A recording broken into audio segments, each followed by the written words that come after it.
The SpongeBob SquarePants movie, a story with more memes per second than TikTok on a Friday evening after a presidential tweet. But if we shift the perspective away from the goofy goobers trying to become men and instead focus on the actual Sigma male grindset god of the ocean, Plankton, then it becomes a story of finally achieving your dream, stealing the Krabby Patty secret formula, and then enslaving Bikini Bottom with nothing but raw discipline, incredibly convoluted plan, and a few buckets, only for it to all collapse because a little creature without a brain, a sponge, managed to completely destroy you with their radially symmetrical idiot. Your life is in our hands. But to imagine that, let me just put you in his shoes. So imagine for a second that you are Sheldon J. Plankton. I will rule the world! Owner, founder, CEO, CFO, CTO, and spiritual guru of the Chum Bucket trademark. A restaurant so visionary, it sells chum, which is basically just chopped up fish parts used to bait sharks and other carnivorous fish, to other fish. Yes, the business model is quite literally feeding fish.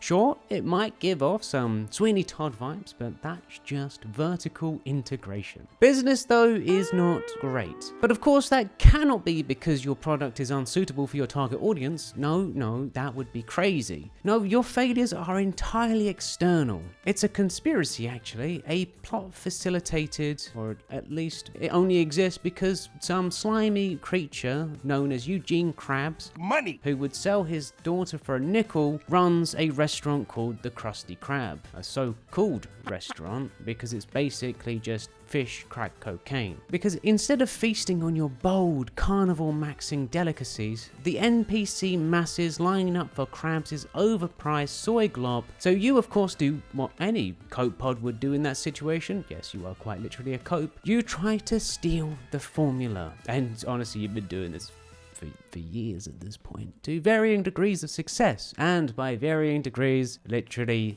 0 successful attempts thus far. It's like he's blessed by some divine providence to always manage to avoid you. Side note, actually, it can be argued that the SpongeBob SquarePants movie is set at the end of the series, irrespective of all things that have come before it. But for the sake of simplicity, we're just going to assume there's an alternate reality where it's 2004 and the only thing up to this point has been the first few seasons.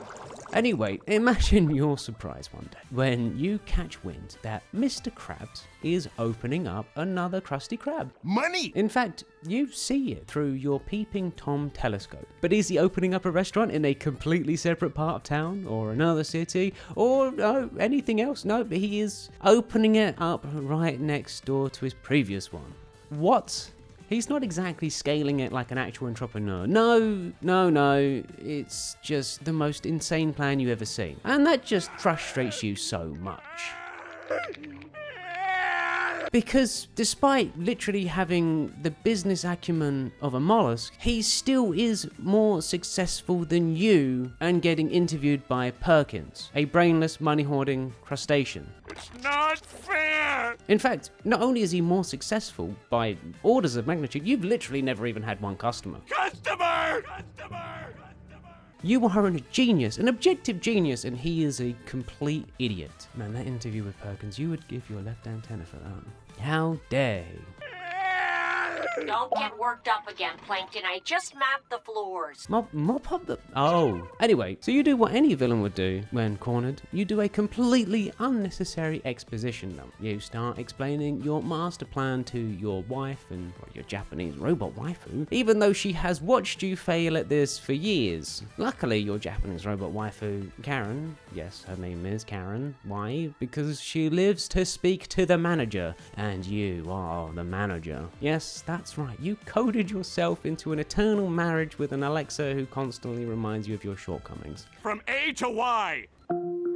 Because, and this is very important, if she had feet, you would love for her to step on you. But she actually kindly reminds you that you have more plans than plan A to Y. What about Z? Plan Z, here it is! You have plan Z, or is it M? It's hard to say, the folder's upside down and you got one eye. Anyway, you read that delicious scheme like a pin-up and salivate like you did when you got that brand new body pillow. Oh, Just map the floors. It's perfect. It's beautiful. It's such a genuinely insane plan. But it's so insane that it actually could not fail, right? And tomorrow, you could actually rule the world. I will rule the world! All hail Plankton! But as you're preparing yourself emotionally, physically, spiritually to rule the world, a spineless, brainless moron steps on you. And not the good kind of stepping on you. All hail Plankton! Ow! I'm ready. Don't And it's the kind of stomp that is perfect for a character introduction. To let the audience know that you are the most overlooked, overworked, and honestly always at the bottom, this time the bottom of someone's shoe. Sorry, Plankton. But not today. Not today. But anyway, this lump of sentient coral is actually so monumentally stupid that you could just tell him your entire evil plan. I'm busy planning to rule the world! Well, good luck with that. And it's just water off a duck's back, like it's one ear or it's a hole, and out the other. Maybe he just doesn't take you serious. Yes, actually, no one takes you seriously. And that's the gasoline to your vendetta, because your existence is a perennial sight. You are a Plankton who refused the current. You refuse to be another hillbilly floating along until an inevitable whale comes and eats you. In fact, Krabs' daughter is a whale, and that just rubs you up the wrong way. You've been in this battle of good and evil for generations. You come from a long line of evil Planktons, and this Plan Z is gonna teach everyone a thing or two. The irony of it being is that Plan Z is actually using King Neptune, so yes, it's Plan N, to frame Krabs with the crime of stealing Neptune's crown. And that night, when you arrive at King Neptune's palace, you realize that this is just the perfect plan, because apparently King Neptune, who is just honestly Poseidon's way less muscular and way more of an arsehole brother, he's basically a Henry VIII cosplayer, would even execute the person that's supposed to clean his crown. I'm the royal crown polisher. Well, then I guess I can't execute you. All because he cannot handle the idea of being bald. One day, you will wear this crown. I'm gonna be bald? But that's perfect. He's way too far gone for some minoxidil to save him. But where he is angry at the world for something that is completely biological, natural, and would look 10 times better if he just shaved the sideburns off and owned it, It's thinning. you can leverage that anger to destroy Krabs. And during Neptune's speech, you steal the crown. Good God, it is quite nice being a microscopic organism, because you can actually just do shit like this. You could just walk into one of the most powerful people's castles, steal their crown under their nose while they're literally talking about the thing, and just get out scot-free. Yes, it never worked for the Krabby Patty formula, that's because Krabs always kind of knew you were coming. But this crown, it actually apparently commands the sea, so you could use it for ransom, but you decide that you prefer to execute this just insanely convoluted plan. And so you leave a note confirming Krabs' guilt. I stole your crown, signed Eugene Krabs! Because you just know this balded halfwit has absolutely zero critical thinking skills and would 100% take all of this up as gospel and invariably pin the blame on Krabs. And it works. It actually works, right? And you slide into the Krusty Krab completely unseen to watch the show. Neptune even comes in with a bag on his head. The true mark of shame. You even sneak in an answering machine while no one is looking. Hi, Mr. Krabs, this is Clay. The guy you sold Neptune's crown to? Yeah. Honestly, that's probably not true, but I can't imagine that Plankton wouldn't sneak into the Krusty Krab and do this, and I don't have any other reason as to why the answering machine appears and disappears. So I'm just going to say that yes, it was him. And yes, they do not question the appearing or disappearing telephone, because they're too busy being completely overwhelmed by your genius, or their anger, or both. Plan Z. I love Plan Z. But this is all kind of what you expected. You expected the anger, you expected Krabs' reaction, but what you actually did not expect, and this was beautiful, is SpongeBob SquarePants, the brainless mollusk, coming in completely hungover like he went 10 rounds with Charlie Sheen. Something to say about Mr. Krabs! and saying what an asshole Krabs is. He almost immediately got him torched on the spot. Then, when he actually tries to save Krabs, with a moment of realization, ends up almost getting himself torched as well. I mean, you're just watching this just like, bloody hell, man. It doesn't get much better. You are salivating, you are chomping at the bit to just run in and rub it in their faces. This is the moment that you've waited for your entire life. Why did it take so long? But then Mindy comes in and convinces him to let SpongeBob to go on a quest to save his crown, which is honestly hilarious. Like, you're sending SpongeBob SquarePants to go on the most important mission in Bikini Bottom history, or at least one of them. Like, okay, so you were happy about them just being torched and it all being over, but now you actually get to watch this whole thing unravel. You get to watch Krabs be frozen for a week while his world just crumbles around him. This is a moment that you'll save of your whole life, and you get a whole week to savor it. It just doesn't get any better. And that night you do come in. Ding-a-ling! Hey there, old buddy. And oh boy, does it just feel good to just be there while Krabs can literally do nothing against you. He is completely powerless to stop you. And so you just steal the Krabby Patty secret formula under his nose. It turns out they're vegan. Didn't see that coming. You thought they'd be made with love or something, but then you remember that Krabs is a maniacal, money-grabbing lunatic, so why would he put something as abstract as love in as an ingredient? Money. And here you had tried to sell fish meat for years, and it turns out everyone wanted the opposite. But it's never too late to change. So now your plan is in full swing. And surprisingly, even you can't figure this one out. There is no trademark, copyright, or even intellectual property laws that you're breaking, calling them Krabby Patties. What's even more surprising, if it could even be any more surprising, is the fact that even though all of these people have avoided your restaurant for years, they now just appear at the Chum Bucket because you're selling Krabby Patties and the Krusty Krab has been out of business for like a day. And you even get an interview from Perch. Perch Perkins comes in to interview not 12 hours later. Can I get a minute? Anything for you, Perch. Dreams really do come true. So you start handing out bucket hats to everyone in their restaurant to celebrate, knowing full well this is the end of the line. And also, it wasn't SpongeBob's cooking that made the Krabby Patty what it was either, because you can mass produce them and people still love them. Take that aside, and turns out it was just a skill issue. But your Japanese robot waifu decides to remind you that SpongeBob exists. Nothing can stop me now. Nothing except SpongeBob. We're talking about a literal brainless sponge, essentially trying to go to Baltimore. He's gonna die, and if he somehow does not die along the way, you actually sent out a guy called Dennis. You got on the bell, literally this morning, called out Dennis, said, "Yo man, go kill the sponge for me." It's as good as over, honestly. But imagine your sheer bamboozlement when the next day, Squidward appears. You set up Mr. Krab. And he's on to you.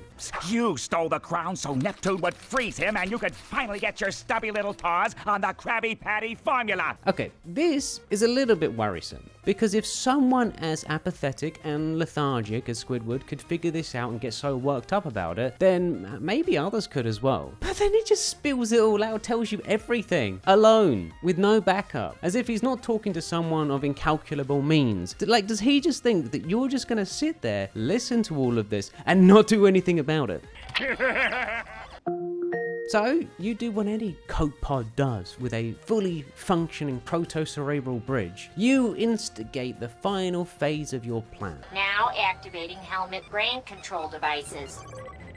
That's right. Your plan, the overarching plan of your life, was to get the Krabby Patty formula so that people would take the helmets and then you could enslave the entire town with mind-controlling buckets. So you have technology so advanced that honestly you could probably just sell it to someone else who could do it for you and have the same effect. But no, you want to execute this absolutely absurd plan. All hail Plankton. It's probably just to prove that you can actually do it. And it worked. Somehow, you managed to feed all of Bikini Bottom down to the last child in the span of a day. Not one person apparently turned down the helmet as well. God forbid they turned down something as hideous as that helmet. And as a consequence, you are now the supreme ruler of Bikini Bottom. Who Who can stop me now?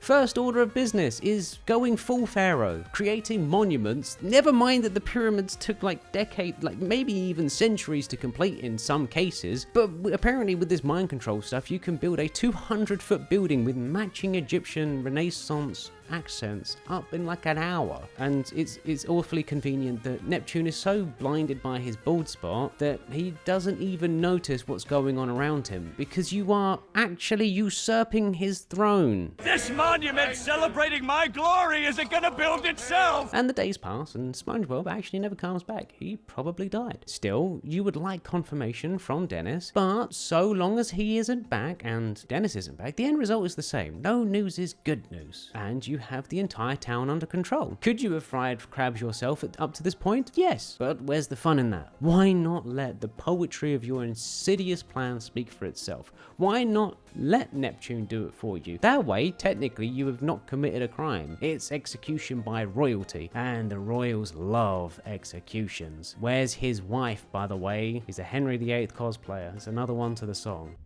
This is the best seat in the house! So you set up your seats and like, this is better than the Super Bowl. This is better than sex with Karen. This is a moment that you've waited your entire life for. Your family has waited entire generations for. This is the day that the Plankton family finally beats Krabs. But that Mindy girl... I'm stalling. Yes! Stalling? Stalling! Stalling!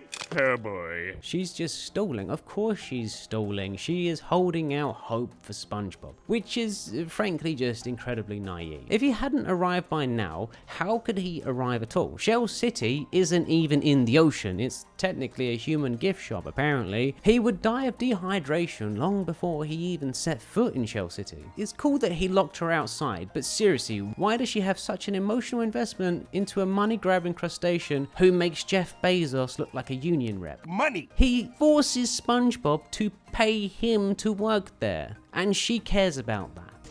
No. Yes! Yes! Yes! It's finally happening. There's no sponge, there's no starfish. There is no way this fails. This week that you waited just makes this feel so much more sweet. Oh, for fuck's sake. Like really? Like actually though, how is it possible? What about Dennis? What happened to Dennis? Okay, it doesn't really matter that much. You have contingency plans. You wanted to save that for a bit later on, but beggars can't be choosers, because with Neptune under your command, there's actually no way you can lose. All hail Plankton! Truly something special. This is what it was all about. This is why you did it. Because if you can't gain respect from others, you can force them to respect you. But before you kill the sponge, you need to go for one more evil monologue. Really tap into his insecurities. Really remind him of the fact that despite that he just went to Shell City, recovered the crown, and actually almost beat you, in the end, the reason why that he lost is because he's a kid, and you are a genius. I'm an evil genius, and you're just a kid! Is it a sort of projection? Maybe, but in 30 seconds, everyone else would be under your control, and this kind of speech actually wouldn't have a point to it. You wouldn't get any satisfaction because all of these people would essentially just be you. But then he goes on his own monologue, despite the fact that no one can hear his words. Why? Who knows? But for some reason, you can't stop him. He just keeps on going and going. Could have definitely have used Neptune, but you chose not to. But then for some reason, he manifests a guitar, starts playing some insane song. I'm a goofy goober! This breaks your helmets. What? Like this is the worst case scenario. Actually, this is more than the worst case. Like you could have accepted that maybe you missed the helmet on Neptune, or maybe I don't know. But what? It's so unbelievably unpredictable and surreal. Even your wife leaves you. How? So you have to escape. I better get out of here. You have to get out before Patrick steps on you with his fishnets and high heels. Why are you always stepped on? It's almost like your god or your creator has some humiliation fetish for you or something. Money! Thank you so much for watching, and if you like the video, please give it a like and consider subscribing. Also, don't forget to vote on the weekly poll. I just want to shout out my members real quick, especially Good Old Granite and Alexander Coleman. Thank you guys, your support means everything to me.